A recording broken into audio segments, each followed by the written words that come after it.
Halo, saya akan melanjutkan materi manajemen bisnis retail. Yang part 1 tadi sudah menjelaskan mengenai prinsip manajemen bisnis retail. Yang kedua, fungsi manajemen bisnis retail.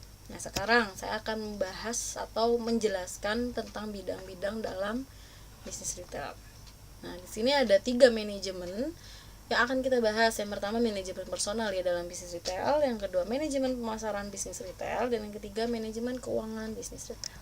Yang pertama akan kita bahas adalah manajemen personalia bisnis retail.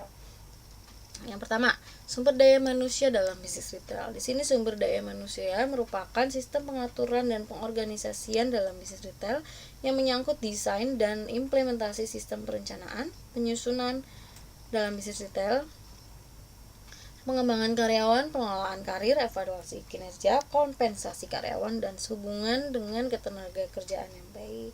Nah, di sini bisnis retail sumber dayanya itu tidak lepas dari kebutuhan, karakteristik, kebutuhan SDM yang tidak sedikit, bisa 2 atau 5, bahkan bisa mencapai ratusan bahkan ribuan sumber daya manusia.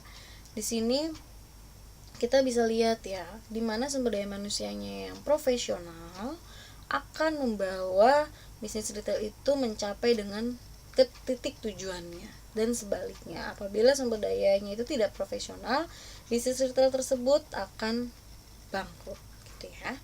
Nah, yang kedua adalah ada pengelolaan sumber daya manusia.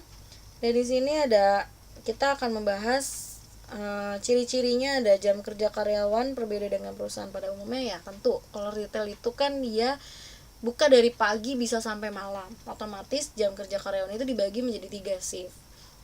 Ada pagi, siang, sore. Nah, itu ada pagi itu sebelum toko buka, dan malam itu setelah toko tutup dia tetap ada di situ untuk evaluasi kerjaannya. Lalu ada masalah strategis dalam pengelolaan bisnis retail. Di sini biasanya masalahnya ada di organisasi ya. Harus bisa membagi tanggung jawab dan otoritas dalam melaksanakan tugas, dan mengordinasikan aktivitas berbagai departemen dan memotivasi karyawan untuk dapat bekerja ke arah keberhasilan perusahaan. Yang ketiga, program yang digunakan untuk membangun komitmen dan mempertahankan nilai-nilai sumber daya manusia. Nah, di sini tantangannya karena nilai-nilai kerjanya, sistem ekonominya, dan peraturan sumber daya retail yang tadi saya jelaskan tadi. Lalu kita akan membahas mengenai manajemen pemasaran bisnis retail. Yang pertama, ada karakteristik manajemen pemasaran. Nah, di sini karakteristiknya hendaknya dirancang sedemikian rupa sehingga kriteria tertentu terpenuhi. Beberapa karakteristik yang harus ada pada rencana pemasaran bisnis retail: efektif. Nah, di sini akan saya sebutkan beberapa saja. Ada rencana pemasaran hendaknya memberi strategi untuk mencapai tujuan. Rencana pemasaran hendaknya didasarkan pada fakta dan asumsi yang valid. Rencana pemasaran hendaknya memungkinkan penggunaan sumber daya yang ada, lokasi semua peralatan, dan organisasi usaha bisnis retail yang tepat harus diuraikan untuk mengimplementasikan rencana pemasaran. Rencana pemasaran hendaknya singkat dan simpel sehingga dapat diimplementasikan oleh semua pihak untuk mencapai tujuannya. Yang kedua, ada tujuan manajemen pemasaran. Ya, di sini tujuannya pertama membantu pengusaha bisnis retail berorientasi ke masa depan. Yang kedua, koordinasi keputusan. Yang ketiga, perencanaan dan menekankan tujuan organisasional. Nah, di manajemen pemasaran bisnis retail juga memiliki masalah-masalah yang timbul. Yang pertama, di sini akibatnya kurangnya perencanaan pemasaran. Yang pertama, peluang-peluang yang hilang untuk mendapatkan laba, angka-angka yang tak berarti dalam rencana jangka panjang bisnis retail, tujuan yang tidak realistis. D. Kurangnya informasi pasar yang dapat dilakukan, frustasi manajemen, dan yang lain sebagainya. Dalam manajemen pemasaran bisnis retail, ada manfaatnya loh dalam manajemen pemasaran. Yang pertama, mencapai koordinasi aktivitas yang lebih baik, mengidentifikasi perkembangan yang diharapkan, meningkatkan kesiapan organisasi untuk berubah.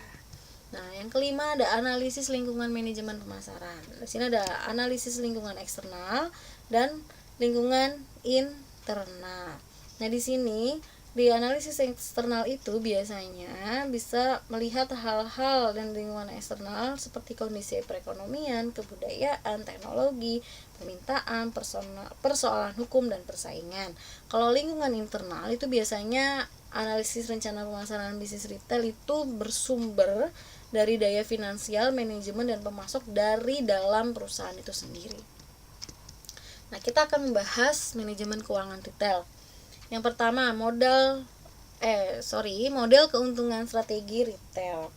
Di sini tujuannya adalah sukses dan sistem keuangan berjalan dengan lancar. Salah satu tujuan keuangan yang penting berupa untuk mencapai imbal hasil atas aset. Yang kedua, alur keuntungan. Nah, di sini alur keuntungan dalam manajemen keuangan retail, informasi yang digunakan untuk menganalisis alur keuangan dapat berasal dari laporan laba rugi sebuah perusahaan retail. Adapun komponen utama dalam laporan laba rugi tersebut diantaranya adalah penjualan bersih. Di sini penjualan bersih sama dengan jumlah penjualan kotor dikurang retur penjualan dikurang potongan penjualan. Dan margin laba kotor dalam usaha bisnis retail merupakan sebuah standar ukuran penting dalam bisnis retail. Margin data kotor juga diperoleh dari presentasi penjualan bersih sehingga retail dapat digunakan untuk membandingkan pengelolaan dari berbagai tipe. Ada beban, di sini istilah asingnya itu expense, berupa sebuah biaya yang terjadi dalam aktivitas normal yang dilakukan dalam bisnis untuk mendapatkan penghasilan. Nah, rumusnya biasanya itu beban itu gaji semua karyawan selain tenaga penjualan, ditambah beban operasi kantor, ditambah administrasi beban pembelian lain. Oke. Kalau beban operasi itu biasanya biaya-biaya yang dikeluarkan dalam menjalankan bisnis untuk memperoleh pendapatan ya. Dan ada keuntungan bersih. Nah, keuntungan bersih, terus ada margin kotor.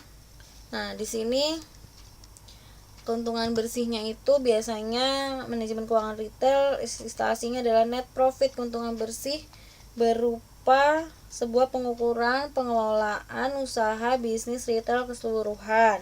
Keuntungan bersih dapat diperoleh dari sebelum atau sesudah pajak ya. Nah, di sini ada indikator yang dipakai untuk mengukur kinerja keuangan dalam bisnis retail. Ada margin kotor meliputi persentase margin kotor, analisis per kategori, kerusakan markdown, persediaan barang, dan margin kotor per meter persegi. Yang kedua, ada biaya operasional toko retail sebagai persentase penjualan meliputi gaji, produktivitas per karyawan, biaya sewa, depresiasi, listrik, dan total biaya operasi toko retail. Yang terakhir, margin kontribusi. Di sini meliputi selisih antara margin kotor dengan biaya operasional toko retail dan perbandingan antara toko retail dan rata-rata usaha retail. Sekian materi dari saya di manajemen bisnis retail part 2. Jika ada pertanyaan bisa langsung menghubungi saya. Selamat belajar.